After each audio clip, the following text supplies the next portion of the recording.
Welcome, listeners, to www.IronRadio.org, the website and podcast for all things strength sports and sports nutrition. With your hosts, Lonnie Lowrey. Remember, Phil is like a gnarled old oak tree held together with scar tissue and bone spurs. Rob Fortney. And I'm telling you, the pain that I would suffer was beyond excruciating. And Phil Stevens. Do it, Rob. You'll kill all those nerves. Thanks for listening. Good morning, everybody. Go to strengthguild.com, strengthguild.com. Scroll down to the Iron Radio collections, and we've got new shirts and new banners for you to support the show. Everything from just a regular banner, a regular shirt, to ones with sayings on them, like Lonnie's Phil is like a gnarled old oak tree shirt. And some news for you, we're going to have some contests for people who own these shirts and things. So if you support the show, we'll let you more on that later. So if you get in on these early, you can be one of the first people to win some prizes. So thank you very much. Go check out the site, strengthguild.com. Scroll down to Iron Radio Collections and support the show. Welcome, Iron Radio listeners. This is Lonnie Lowrey. I'm an exercise physiologist, and I'm a sports nutritionist, and I'm a former competitive bodybuilder. And this is Phil Stevens. I'm a strength coach, a powerlifter, Highland Games athlete. Today I'm helping do a plane pull to raise money for Ronald McDonald House. So always something going on. Good. Nice. This is Dr. Mike T. Nelson. I'm an exercise physiology person, instructor, creator of the Flex Diet Cert, and a bunch of other stuff. I'm actually in Florida right now. So cool. Yeah, it was nice. Got to go play in the ocean. Did a little run on the beach this morning, so it's pretty good. Nice. Yeah. Okay, everybody, we have an episode of some news in the beginning, as we are wont to do. And then we're going to talk about getting huge, now versus then. Over the last 10 years, there's been some changes. We're just going to talk about how each of us might address the issue of just no-holds-barred hypertrophy. But first, some news. Phil, I know you have a couple of things. Yeah. So number one, this just came up 14 minutes ago because Mike was upset that he didn't know about it. And I made him realize it was just right now. So this is breaking news. The 2-hour barrier got broken on the marathon. So 1 hour, 59 minutes, 40 seconds for running 26.2 miles. So that's under a 5-minute mile for the whole thing. What the hell? Yeah. So they're saying it's not going to count because the guy had pacers, this and that. It won't be an official record who cares? Because of the rules. But yeah, who cares? It's everybody that's running is taking it as the record. So they did it over in Vienna. So it's the same guy who just missed it. He ran it in 2 hours and 25 seconds a couple years ago. Just cracked it under, man. And unreal. He had pacers. He had they're showing videos of it. Every 3 minutes, he had a bicyclist come give him a snack and a drink. Yeah. So, yeah, it's crazy. So, I mean, a 5-minute mile is crazy impressive once, 1 mile. Yes, exactly. Doing that 26.2 times consecutively that's insanely fast. So, and he's 20 seconds under. That friggin' crushed it. Yeah, exactly. In a game of seconds, 20s is a lot. Yeah, so massive. I try to. Yeah, pretty interesting. I try to put it in ways that maybe our listeners are more familiar with, or something like that. That'd be like saying, "Dude, 405 in the squat. That's pretty strong." A handful of guys in any gym can squat that much. And then you said, "Yeah, I did that 26 times." Yes. Yeah. Or somebody coming in breaking a squat record by 100 pounds. Not by 5. Yeah. So, Awesome. Yeah, that's crazy. I know a bunch of people online were saying it doesn't count because he had pacers and all that kind of stuff. But I mean, if you watch the Nike where they tried to break the 2-hour barrier, the whole documentary on it, and they did everything possible. I mean, with the exception of a few things, to just see if it's good. They totally knew it was not going to count for the record, but their whole goal was, can we just get someone to run under 2? And they got close, but didn't quite make it. But what was interesting, if you saw his races after that, he did better than he's ever done at any other race. Yeah. I would totally expect that, having done it at least once now, he's the only human who's done it, and having a margin of 20 seconds, I bet that he could do it again. In a year or two or less, he'll be able to do it in an official capacity. Oh, well, exactly. A big part of that is just mentally knowing you can do it. The doubt will be gone. Totally. The doubt is now gone because he's done it. Yep, it's a pacing effect now. So, yeah. How intrinsically good can you get at holding that pace? Yeah. So, science news. We were talking about testosterone, Phil. yeah. What do you got there? No, Lonnie sent me something over here. It's basically the title of it. Let me get back to the title so I don't mess it up. No link between testosterone and empathy. So, the two randomized controlled studies of 643 healthy men, either receiving an application of testosterone gel or placebo. They were then asked to complete a questionnaire. In this questionnaire is a behavioral task and cognitive empathy. Tests included being shown a photo of actors' eyes and selecting the best emotional state to describe their expression. Researchers found no association between heightened levels of testosterone and abilities to perform the test for cognitive empathy. That said, you go down below here, and it kind of goes against a 2011 study where 16 healthy women and their task at this test was reduced when they were given testosterone. So yeah, it's interesting, but because I think a lot of this plays into the roid rage thing, and does testosterone make you kooky, and and here they're saying no, at least with the amount you can get in your system, right, from gel, and that can be significant, right? It's not going to be like high dose injection. This is not exactly gramming it, right? But you always hear, it's going to make you not very sympathetic, or you're not going to pick up on social cues, like they're saying, and maybe you're too aggressive and territorial or whatever. And then they're saying with the dudes, with the T-gel, at least nothing.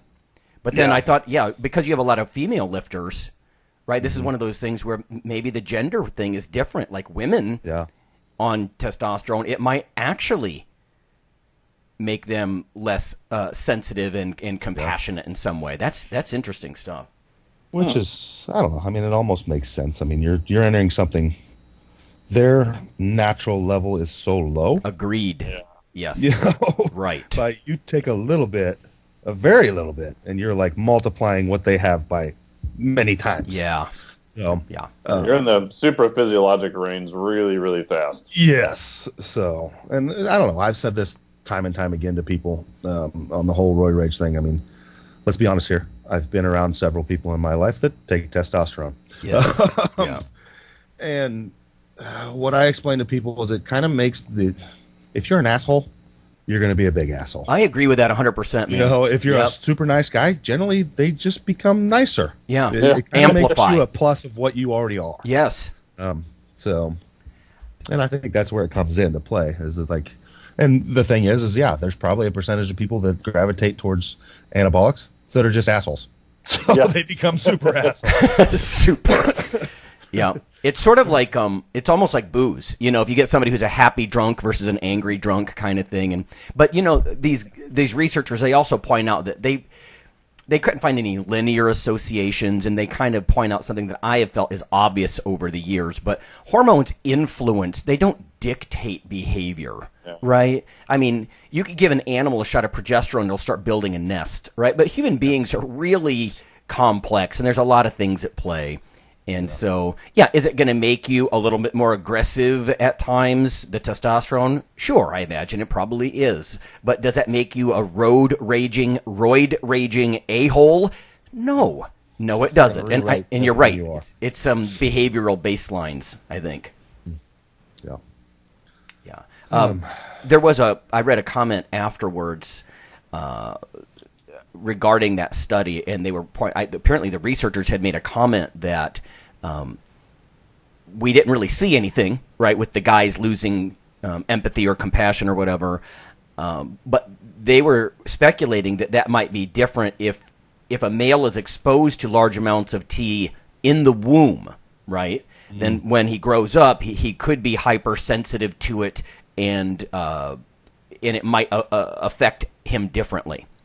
And so it makes me think about, for example, if a woman is on anything and then she gets pregnant, right, you could be actually programming certain things.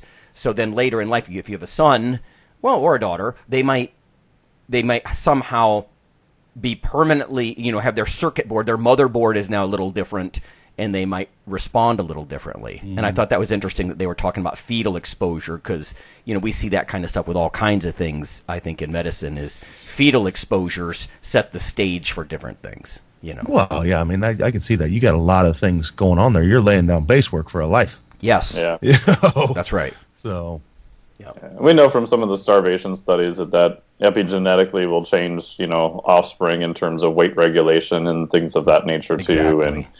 And I don't work with pregnant women, but when I see someone who's pregnant and they're really trying to cut their calories like super aggressively, I just get really, really worried because it's not going to end well. And you're probably going to epigenetically change some of that programming for that kid. Yeah, I think similar things, like over the years, when I see a competitive, high-level bodybuilder or just female athlete who's clearly on, and then, I'm going to take some time away, I'm pregnant now, I think, wow, I wonder, to Phil's point, right, if you're not altering something, some things could very well be different. I mean, Mike, you're just talking about food intake. I mean, we're talking about serious, pharmaceuticals at work. Yeah. And, all women, of course, don't know they're pregnant in the first couple of weeks, even the first trimester. They're kind of coming to realize that. Yeah, and there could be certain exposures, and makes you wonder. Not necessarily for the bad, maybe just different. I don't know. Yeah. Well, if I can ever make my breeding program reality, we'll mess around with it. So, we've joked about that a lot, starting a breeding program with, picking out people and breed super athletes. Yeah, especially in the strength sports, you could come up with some ridiculous. Yeah, if I took Brian Shaw and hooked him up with Sarah Robles or something, just not romantically. Let's just make babies. Yeah, in vitro, right? Let's just exactly. We can build them in a bubble or whatever. I just want to make huge babies. Right. If Hathor has a sister, right? Yeah, exactly. Recur into the Phil Stevens in vitro breeding program. Yep. So I've heard rumors of other countries doing all sorts of different screening programs to try to pick out who are the best athletes too. Oh yeah, sure. Yeah, the Eastern Bloc used to hear all kinds of rumors about that. Yeah, selective stuff. Yeah. Okay, I've got a couple of things here before we start talking about getting huge. This first one is brief, but I thought it was worthwhile. Digestive health gains ground in new product development. So this is from the Institute of Food Technologists. Digestive health was one of the key areas driving the functional food boom of the 1980s. And that's what caught my eye with this, right? I think so many times we have young people, they're like, oh, this functional food thing in pre or probiotics, it's brand new, or some kind of dietary supplement comes along and they think it's new. And you're like, well, no, this is the third iteration of that, right? And I mean, the three of us are not old, but we're old enough to have seen some of this before. So, in fact, I started lifting in the 80s, early 80s. But anyway, as far as this digestive health thing, it says interest in fermented foods has risen, not only because of their perceived digestive health benefits, but also because of the connection with the fact that their quote-unquote processing is natural, right? As it kind of fits with the whole clean label initiative. People don't want ingredients they can't pronounce. They don't want weird processes. So the fermented foods is big. It says Innova. So this is a marketing firm looking at this stuff. Innova found that the food and beverage launches that have digestive and gut health claims rose 21% in 2018. Now, this is in the Asia-Pacific region. I should point this out. But, we have listeners all over the world, so... interestingly, most of the product popularity with this whole fermented food thing is in the baby and toddler category, which was 24% growth, which was ahead of sports nutrition, and that area also grew in this category 16%, 16.5%. So interesting. They say 7 out of 10 Chinese consumers thought digestive health was the main reason to consume fiber, and 1 in 3 claim to have been following a fiber-rich diet over the last year. Now, that's got to be way different from Americans. I don't think 7 out of 10 Americans have been eating high-fiber diets in the last year. Yeah. Now, and then I wonder about what actually happened. It's I'm on a high-fiber diet. I had the whole 10 grams today. Oh, true, yeah. Or I ate 40 or 50 grams of the wrong type, and I got gas so bad I had to stop. Right. Now, truthfully, though, I wonder about our population. Like, of Iron Radio listeners, I wonder how many of them have tried a higher fiber intake in the last year. It might be more like those Chinese consumers. I don't think we're like the Gen Pop. You know, like if you're going to try to diet at all, you're probably going to eat some, broccoli and green beans and different fiber foods. Yeah. It says probiotics, also very popular with a 72% rise in food and drink launches in 2018. So, gosh, 72% jump in the probiotic thing. We've been talking about gut health and predicting that that's going to be a big trend for a couple of years now. It says dairy, the dairy sales category was the big driver of that as far as new products go, accounting for 67% of Asia-Pacific launches. So fibers, probiotics, that kind of stuff getting popular all over the world. And again, I think our listeners probably eat a little differently, so I thought that I would share that. Mm-hmm. This next thing I promised last week. This is almost a little treatise. So this is about the GMO foods. And it's a little bit back and forth, so bear with me on this. But a lot of people realize that genetically modified organisms, it's something that Gen Pop is concerned about, and there's even little labels and things like that, and we're going to get to that. But the scientists really aren't too concerned. And so I just thought I would educate everybody why the disparity a little bit. So this is from Food Business News. It's a special report.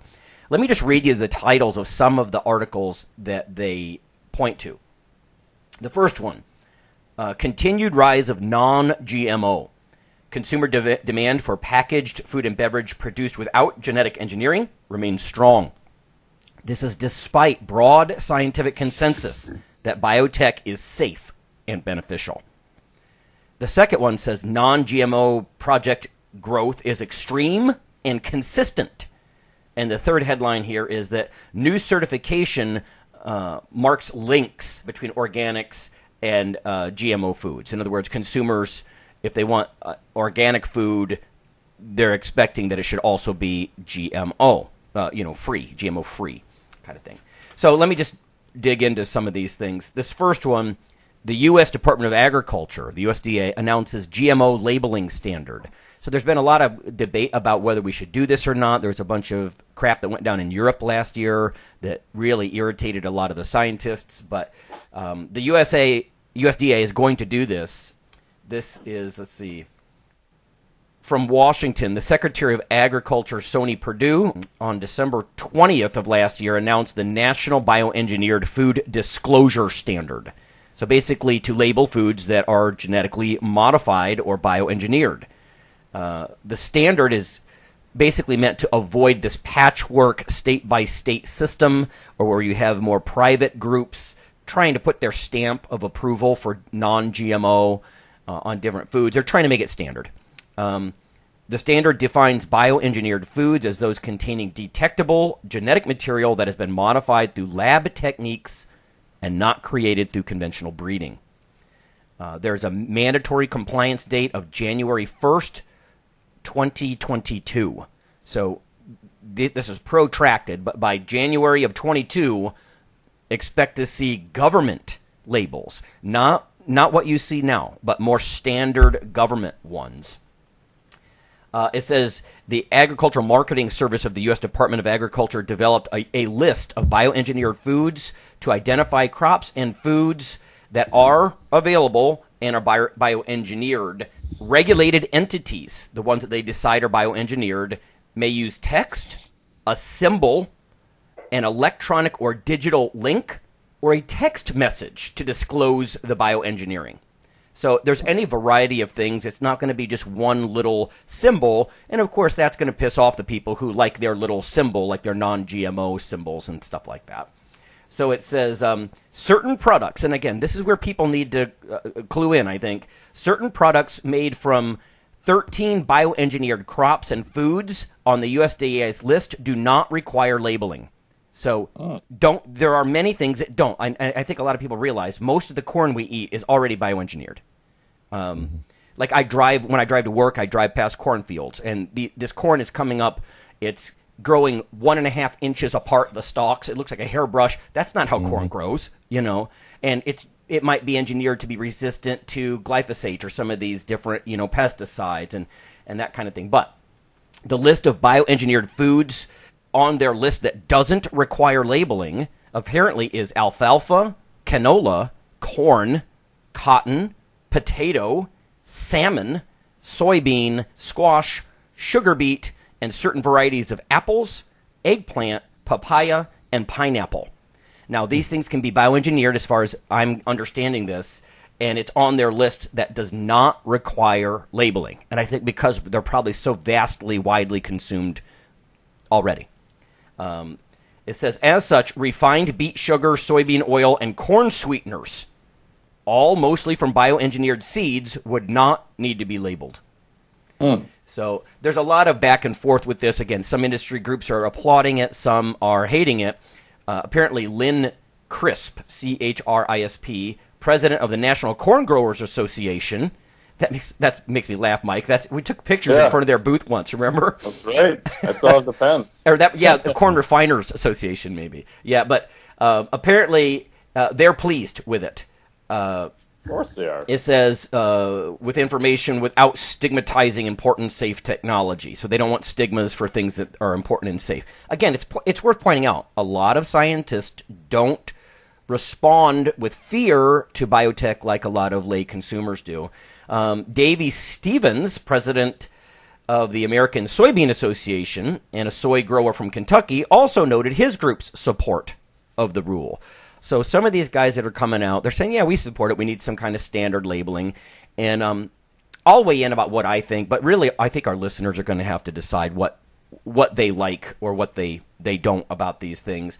It says not all groups were pleased with the rule, and then there's some drama that goes on here. This article is too long for me to go on with everything, but of course there are groups that don't like it, and I'm going to guess that certain groups that try to have their own little proprietary label probably aren't going to like this too much because this is the feds saying this is the requirement, right? Now that doesn't mean they couldn't opt in, I don't think, to other things.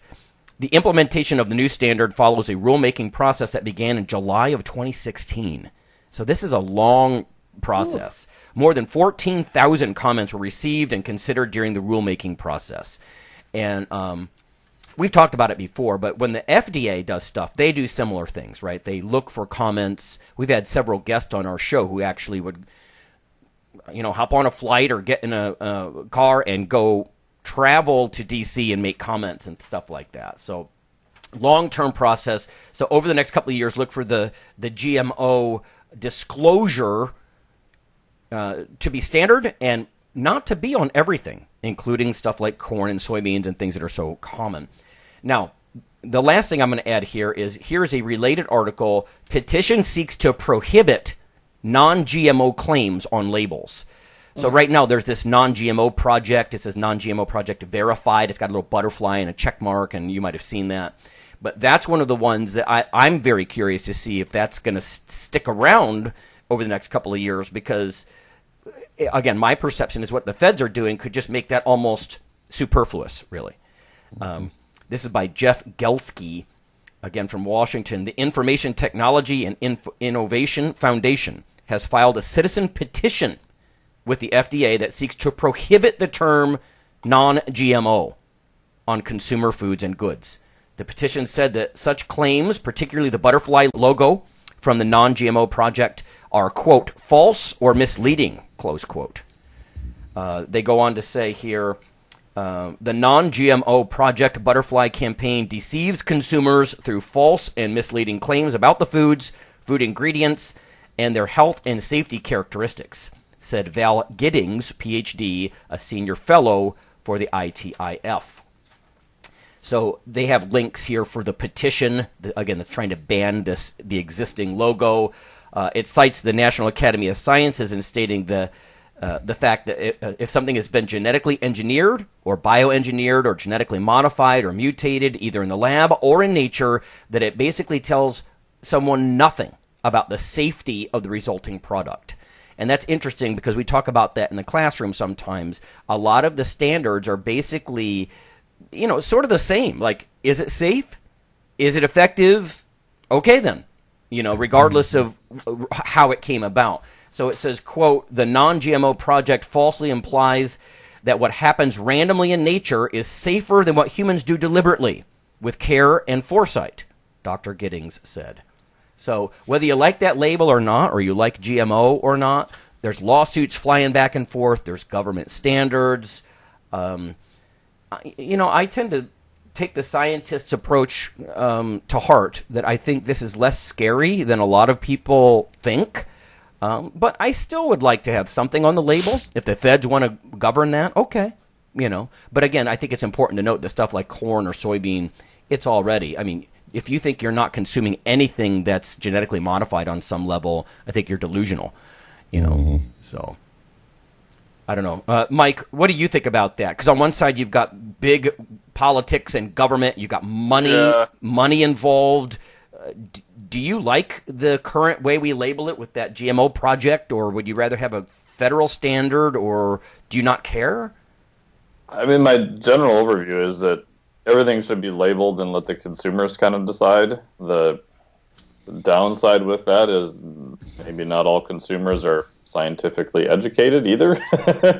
So you see kind of weird trends and stuff happen, but I think that at least you should have the possibility of looking to see what is in there, and you can kind of decide from there.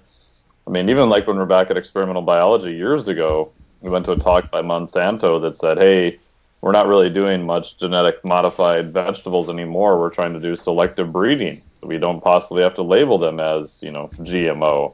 That was, 4 or 5 years ago or something.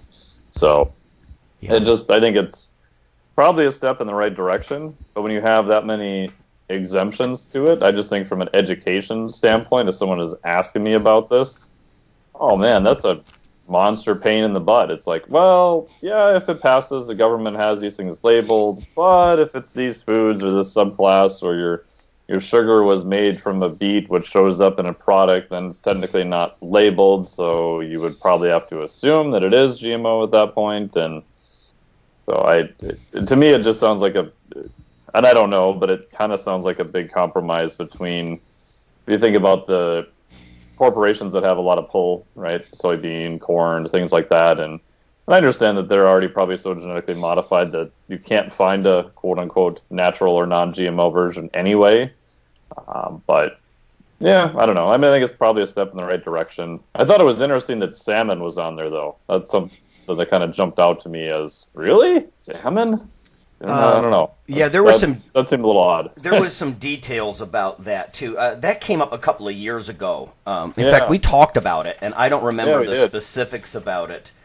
It's the Aqua Advantage salmon that's apparently on the waived list.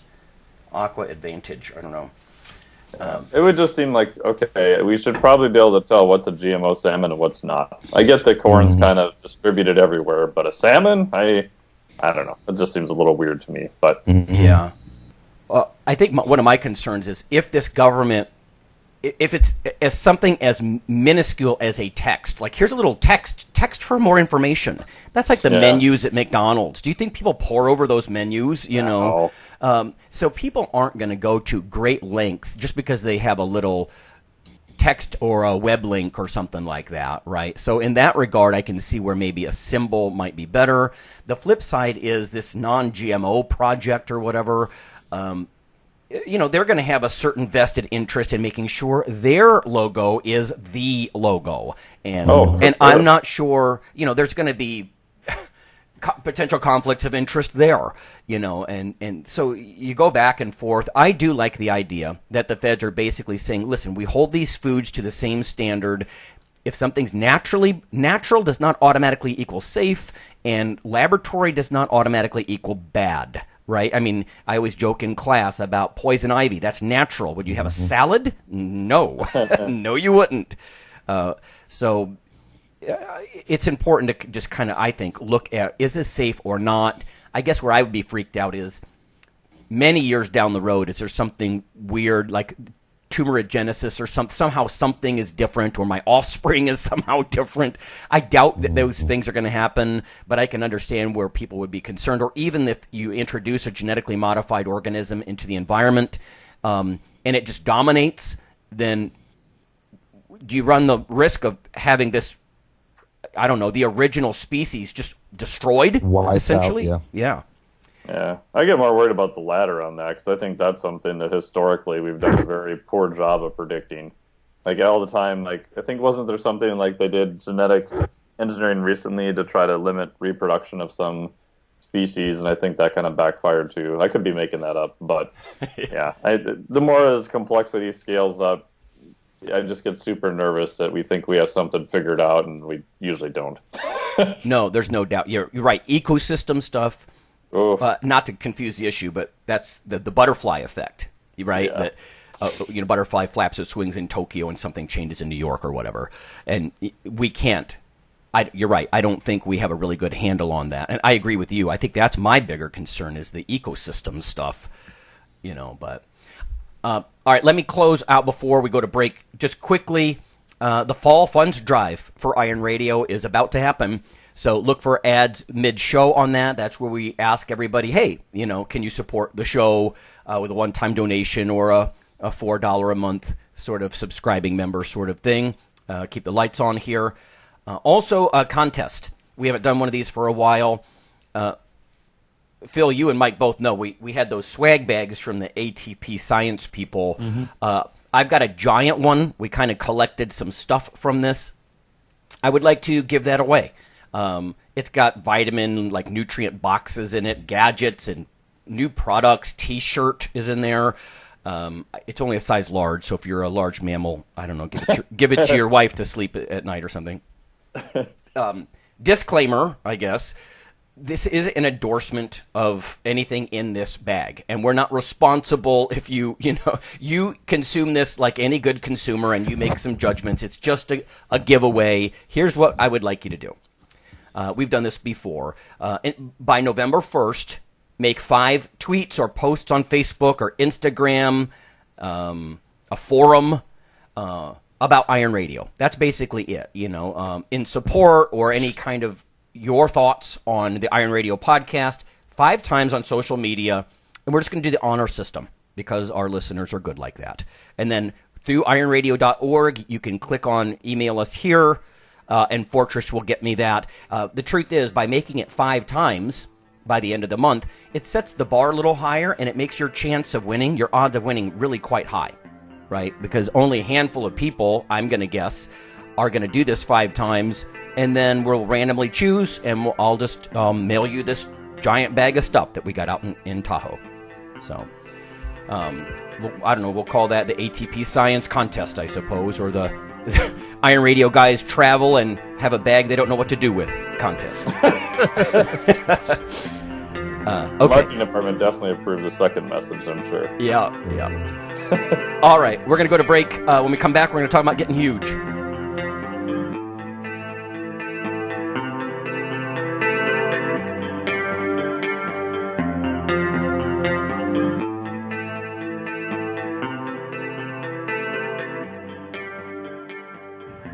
Hello there, ladies and gentlemen. Yeah, you know who this is.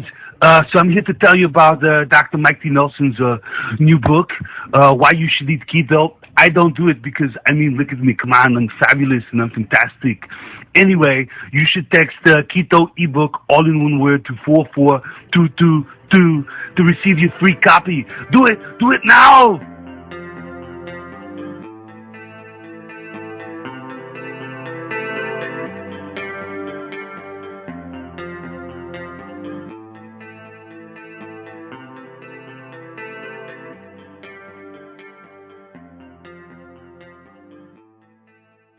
I can't stop feeling. Some of us don't understand how lucky we are to be living in this land. Hi, listeners. This is Rob Fortress Fortney. I'm here to remind you that as the holiday season approaches and your thoughts turn to giving, we would like you to keep Iron Radio in your thoughts.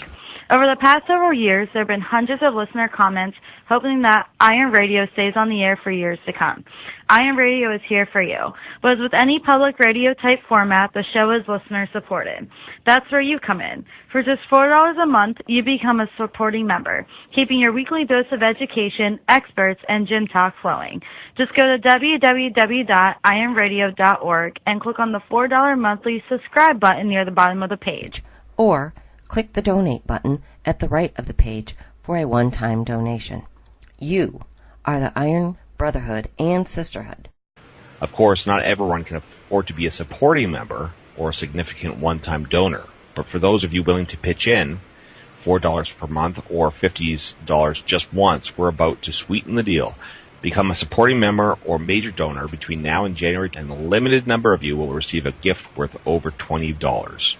And we will never forget our existing supporters. Simply email me via IronRadio.org, and I'll send you a free seminar from Dr. Lowrey on how to significantly and realistically boost your testosterone levels.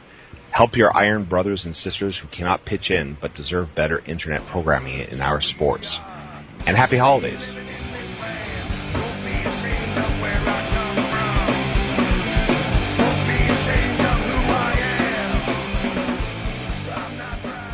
Hey listeners, this is Dr. Lonnie Lowrey.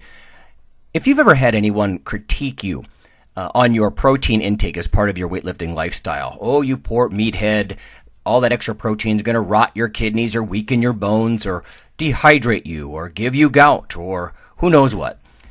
There is a book available. You could simply Google CRC Press and Lowrey. And what I've done is reach out to experts all over the world and create a book, a single compendium that you can hold up and say, this is why I consume extra protein. This can be very valuable when you're being quote-unquote educated by various professionals on the topic. There's an enormous amount of literature in this book on the safety, the effectiveness, how protein works in cells, the history of protein and weight trainers, much more. So again, please check out CRC Press and Protein and Lowrey. You can just Google that, and I do, full disclosure, I do make a small single-digit royalty on the book, but that's not why I did it. I did it so we can all have something, our particular population, to both defend what we do and to inform our nutrition and our eating. Thanks.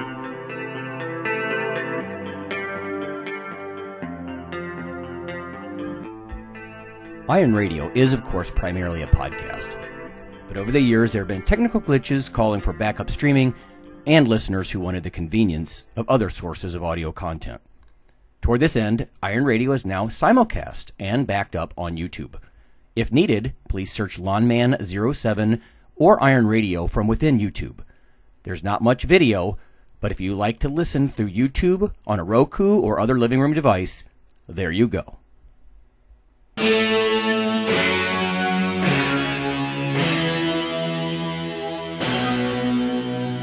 Like your weekly fix of Iron Radio?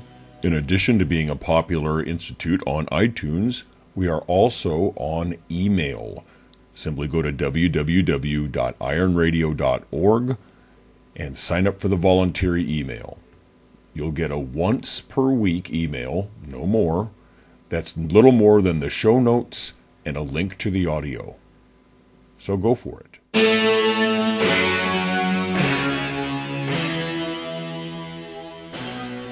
Okay, folks, we're back. It's Dr. Mike T. Nelson, it's Coach Phil Stevens, and it's Lonnie, and we're going to talk about getting huge. And we're going to talk about getting huge now versus 10 years ago. Okay, so unless the sports and the science haven't really progressed in any way, you would think something would be different, but then I'm guessing some things, if they just work, they're maybe not different from, let's say, 2009 when we started the show. So, Phil, let's start with you. Top 3 keys to unbridled size. So it could be lifting, eating, sleeping, supplements. What if you were going to say 3 things just off the top of your head, right? And listeners, keep in mind we're doing this off the top of our heads, but 3 things to just get huge. What your current thinking? I'll start off with eating because I just watched Brian Shaw's new video of following him eating 10,000 calories a day. He started a new diet, but the ease and ability to have good mass quantities of quality food. With he ate like a lot of mail order buffalo and things like that. There's more of that than ever before.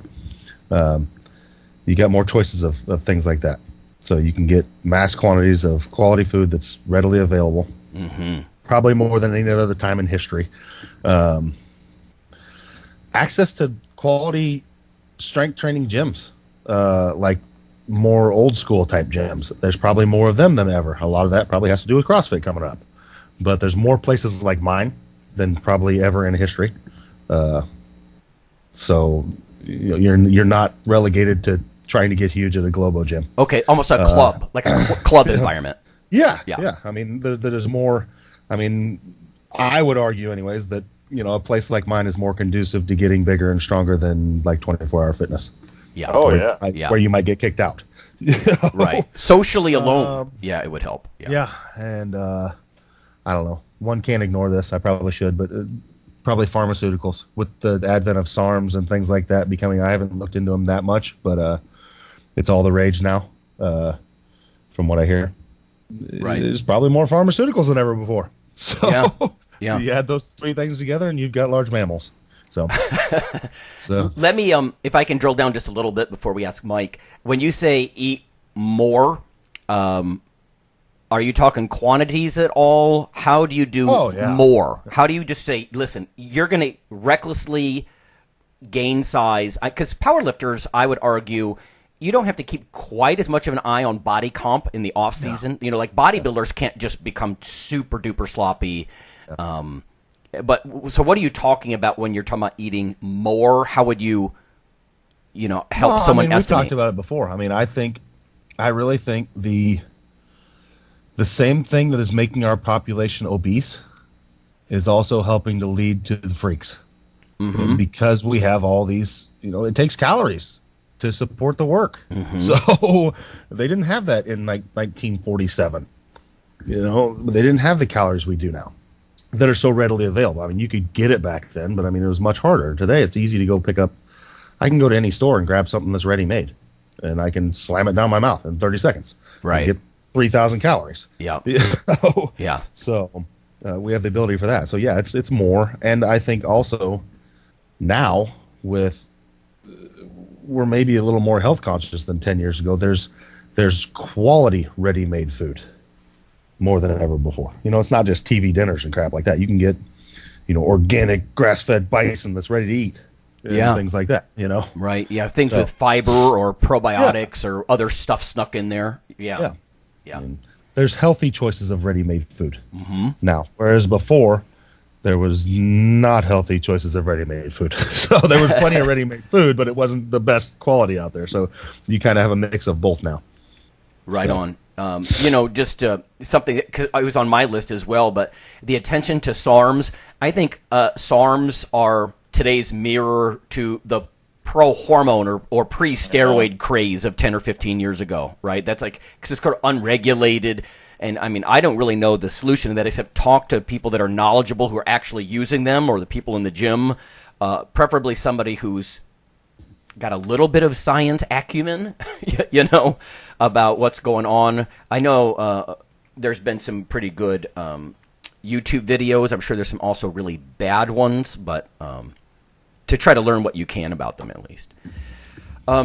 Okay, Miguel, so if you were to have somebody come to you and say, I need to get huge, like huge, help. Yeah. What are you going to say first? Yeah, pretty similar to Phil's list. I mean, I would say eating's probably number one, assuming they're not training like a complete idiot. And you can get same with Phil, you can get high quality food now that it was much, much harder to get many years ago from, delivery systems of, grass-fed beef. I mean, I remember I didn't eat red meat up until maybe 4-ish years ago again. But previous to that, we always knew a farmer, so my parents were able to get it. But I remember working with clients, and they're like, I live in the middle of New York. What are you talking about? You go to the one, fancy store that's going to charge you $25 a pound for something, Or now you can order from U.S. Wellness Meats. There's a lot of other, Butcher Box. There's lots of places online where you can get it. And I've used some of them before, and they're great. It's very high quality. The price isn't too bad. I mean, it's not dirt cheap, but it's not horrible like it used to be. Mm-hmm. So getting high quality food is easier. Mike, if I can interject. So can you tell everybody before you move on why the red meat change? I mean, that's changed over the last 10 years. Why did you decide to go for it? Yeah, so growing up, I did eat some red meat, and then I stopped around age 12 or 13. For some reason, I just didn't like it. And I went to college, and I took an environmental science class in the early 90s, and I'm like, well, it doesn't seem like a good reason to eat it. And as I did more nutrition stuff, I was like, well, you can get most of the things from other sources if you know what you're doing. And, I tried being a vegan for a little while. That didn't go well. So I was kind of mostly a lacto-ovo. And then I added chicken and fish in for a little while in college. Because if you're not eating chicken and fish and trying to live on just dairy and plants, your lifting's going to suck. Yeah. Unless you're using some type of, supplement of protein or something like that. It's just really, really hard. You could do it, but you're going to spend a lot of your time trying to do that. And graduated, many years later, and it wasn't until I started doing more stuff on metabolic flexibility, I'm like, I haven't really eaten red meat now for probably well over 2 decades. So I'm like, so what happens if people all of a sudden, go out to dinner and have a steak? Oh, they tend not to digest it very well, right? If you go many, many years without it. And I'm like, oh, wait a minute. Am I a hypocrite because I'm saying, oh, you should get wide variety of stuff. All these things are good. You should have the ability to at least handle them and decide if you want to eat them or not. I'm like, I don't know if I can handle any red meat. So I should probably get back at least the capacity to, to handle it and decide from there. Flexibility. So, yeah, flexibility, exactly. I'm like, if I'm the one preaching all this stuff, I should probably do it myself. And so I remember having gelatin, and that went okay. So I'm like, okay, what's the most processed thing I can get? Okay, gelatin. That was okay. And I remember having this sample of a beef hydrolysate I got at the Arnold years ago that had just been, processed to hell and back. And I'm like, So every day I would open my cupboard, and this sounds pretty woo-woo. I'd look at it and go, do I think I'd be able to handle that today? I'm like, no, I don't think so. And I'd close the cupboard. So this, oddly enough, went on for like several weeks. And I'm like, I think it'll be all right. So I just had half the packet. That was fine. Had the rest of it. And then ended up going to my parents' place. Like a couple weeks later, I had like 1 ounce of grass-fed beef. That was fine. And then just kind of scaled up from there. And then I realized, I'm like, oh, for whatever reason, now I actually do like it. Because even previous to that, even like at Christmas, my parents would have, steak and that kind of stuff. And they're like, don't you want any? Doesn't this just smell great? And I'm like, no, actually it doesn't. There was nothing that was appealing about it. So that was kind of the reason for the change. And now I eat a fair amount of it. So okay. So what about training, supplements, recovery, etc.? Yeah, so training. I mean, I think just pushing. I'm a big fan of frequency. If you push more frequency, you're going to get more volume. Assuming you can recover. And if you're in a caloric surplus and you're doing everything else right, you should be able to train more. This old myth of, not so much now, but I think in the past, you could probably vouch for this, Lonnie, of bodybuilders all of a sudden scaling up their volume like ungodly high as they're trying to cutting. I'm like, oh, man, you're just going to run out of space at some point on that. Yep. Big compound movements. I think you can make an argument of definitely throwing in some hypertrophy stuff in there. I mean, that's the definition of bodybuilding, right? Getting bigger, adding more muscle mass. And the third one I'd actually put probably as sleep. I mean, I know for myself, I've prioritized sleep a lot more the past 2 years, and it's made a massive difference. And sometimes with travel, it gets a little screwed up and that type of thing. It's not perfect, but ideally, I sleep on average. If I look at my Garmin of time that I spend in bed, this week was lower, was 8 hours and 42 minutes. Last week was about average, which is 9 hours and 25 minutes. And I find if I can just sleep more, I do better, and the same thing with clients. And that's usually the hardest thing to get them to do, because you're asking them to make a massive lifestyle and even a value change to their life. But if they can do it, it makes a big difference. Yeah. Oh, yeah. If I was asked this, a lot of it would be similar. Yeah, I'm actually on board a bit more with what you said about frequency than I used to be. So, I used to do a push-pull body part split, right? Bodybuilding split, where I'd hit a muscle group about every 5th day, maybe every 7th day. Now, I think, although I would still do that with lots of heavy negatives, purposely getting sore, the whole tissue assassin, activate satellite cells, that always served me pretty well. I think I would alternate that, though. I mean, over a 2 or 3 month mesocycle, maybe a couple of weeks of one, a couple of weeks of the other. I'd probably play around with the programming, but I would probably alternate that in with something that's more frequent than that. You know, maybe an upper-lower body split, you know, where I'm doing less total sets in a workout, but I'm back at it. Maybe like on a 2-on, 1-off, you know, schedule, or a 3-on, 1-off kind of schedule, where I'm actually trying to get in a little bit more frequency and not trying to only get sore and rocked every time I lift. Because that's 10 years ago, I think that was really where I mostly was. Or at least I favored that. As far as eating, I would suggest people try to eat about 1,000 calories above maintenance. This goes back to what I was saying before about not getting too sloppy, right, if you're a physique athlete in the off season. But I don't want to calculate really anything. I'm just saying basically eat about 3 more servings at each of 4 or 5 meals throughout the day. That's a decent way to do this without breaking out the calculator, because if you're down on that level of granularity, you're wasting your time. You've got to eat more, just more. So eat like 3 more servings than you do now across each of 4 or 5 meals. You're going to start entering that range, you know, of 1,000 or more calories a day. You can't pussyfoot around with 272.1 extra calories times this many days equals this many pounds of theoretical muscle mass. Baloney. Instead, eat baloney. So, I'm also with you on the sleep. Try to sleep freaking 9 hours if you can. If you're younger, you get better sleep anyway.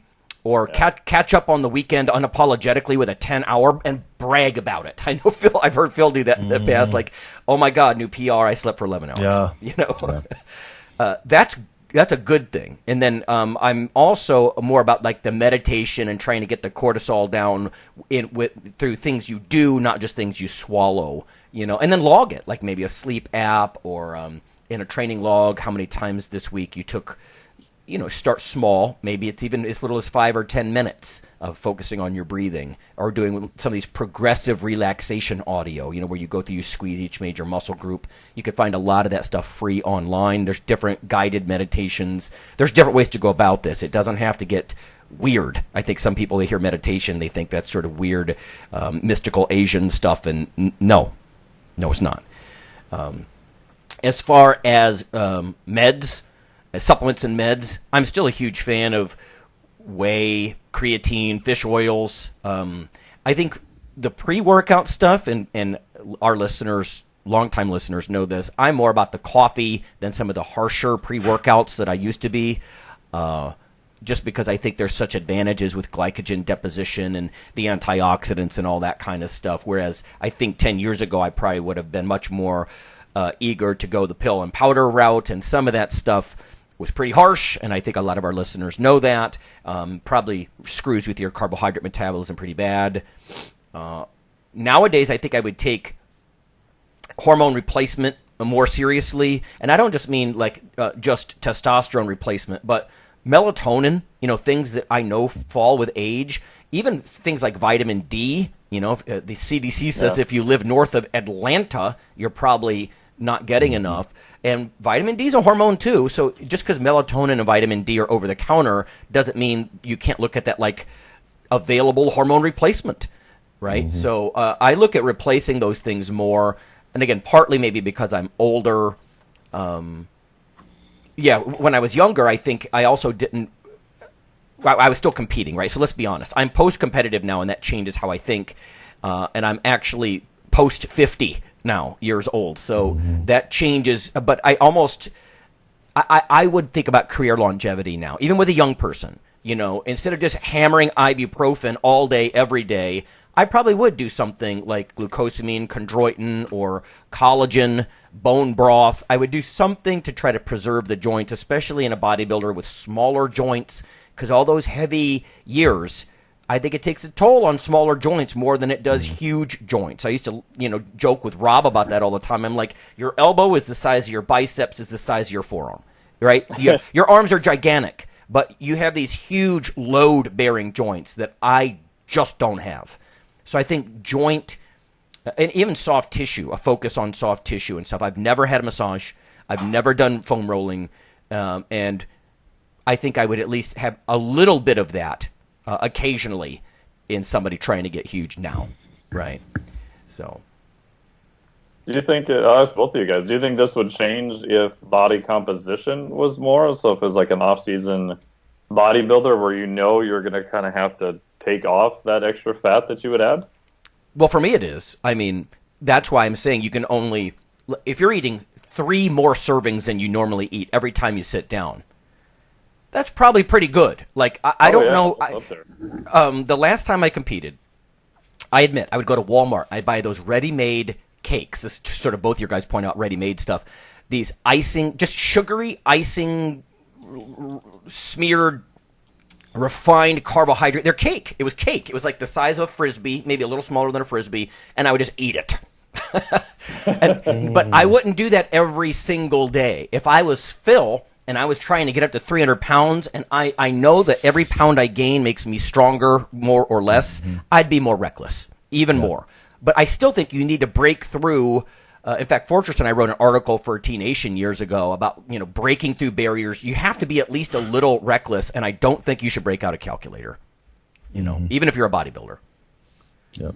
Yeah, and just shameless plug. There's actually 2 studies that are going on looking at this. Dr. Eric Helms is doing one with Brad Dieter and some other guys, and then myself, Dr. Tommy Wood, Dr. Ben House are actually enrolling in a study to try to get advanced lifters and then overfeed them and see kind of what is that kind of break point, or at least get some data on it, right? Because everyone knows that if you eat a lot, you're gonna definitely be moving in the right direction, but at some point you're going to have more fat, right? And exactly to your point, Lonnie, if you're eating, only 201.7 extra, calories, that's probably not enough either, right? So it'd be interesting, because my guess is that it's a non-linear phenomenon, right? If you're over by maybe 800 calories, it's probably enough to sustain all the process you need. You're going to gain a little bit of fat, but probably not a lot. If you doubled it to 1,500 extra calories a day, you're probably not getting any more muscle. You're probably just adding all fat at that point. And the research on this is just very, very limited pieces of data. So if people are interested in being in that study, we're still looking for volunteers. I think one of the requirements is you have to do at least a double body weight squat, I think. But, I'm not making any money. Ben's not making any money on it. We're just, trying to get people into it. And if they're interested, drop me a line. But hopefully in a couple of years, maybe we'll actually have more actual hard data on this so we can give people an idea of where they should be at. Cool. Yeah. Okay. Well, there you have it, everybody. I mean, changes to our thinking. I can tell you, I think the age thing has affected my thing, and also the science. Like things like SARMs, or even like growth hormone replacement therapy and things like that, things that used to be considered really out there, like, somehow work with a questionable, I don't know, chiropractor or something, and try to get hooked up with your GH. I don't mean that, right? And I'm not telling people to go do that, but you can see the transformation in some of these older guys like Stallone, who stumble into GH, and it does things that testosterone alone will not. And I don't think the solution as you progress through life, even in your 40s, let's say, and certainly into your 50s, more testosterone is going to start messing with your prostate and doing other things. Maybe there's a better way to go about this, and what GH does to destroying body fat is remarkable, and the soft tissue rebuilding and all. Effects. Yeah. That's very interesting to me, but I'm still wrestling with how I even go about, broaching that subject with my doctor. Yeah. But anyway. Even now you have peptides and everything else. And my last comment too is I don't know a lot about peptides or SARMs, or I don't know that much anymore. But I often wonder if testosterone and other basic ones were legal, would there be as much interest in SARMs? To me, it just looks like most of it is because the other ones are illegal. Yes, that's exactly. I agree. 100%. Yeah. Okay. All right, folks. Well, thanks for tuning in. We'll see everybody next time. Catch you later.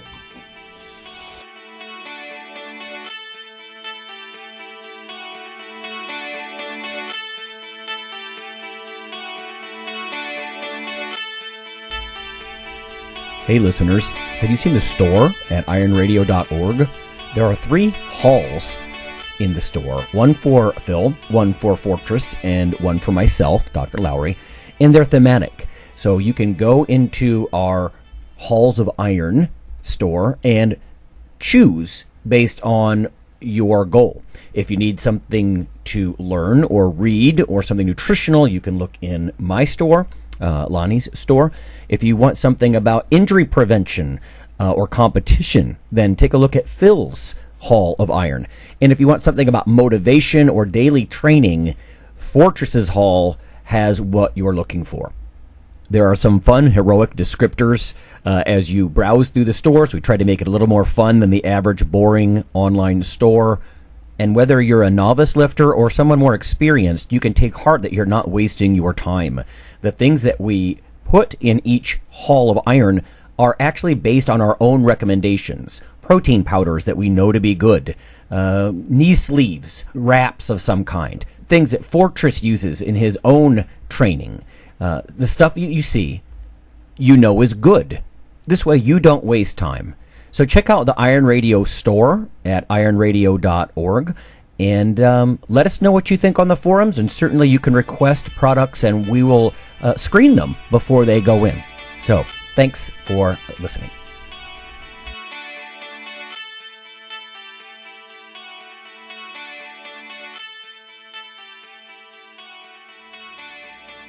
Iron Radio is accepting donations. If you like what we do, the professors, the scientists, the bodybuilding show promoters, the athletes themselves in powerlifting and bodybuilding, please consider making a donation or maybe buying something from the IronRadio.org store. We also are accepting supporting members. So for $4 a month, which is frankly less than the bank sneaks out of your account in fees, you can step up and support a form of sort of public radio for the bodybuilding and powerlifting and strength community. The Iron Radio podcast and all of the audio on IronRadio.org is for informational purposes only. If you're interested in starting a diet or exercise program, it's important to check with your physician. Also seek the help of registered dietitians, athletic trainers, and qualified exercise physiologists in order to make the progress that you need.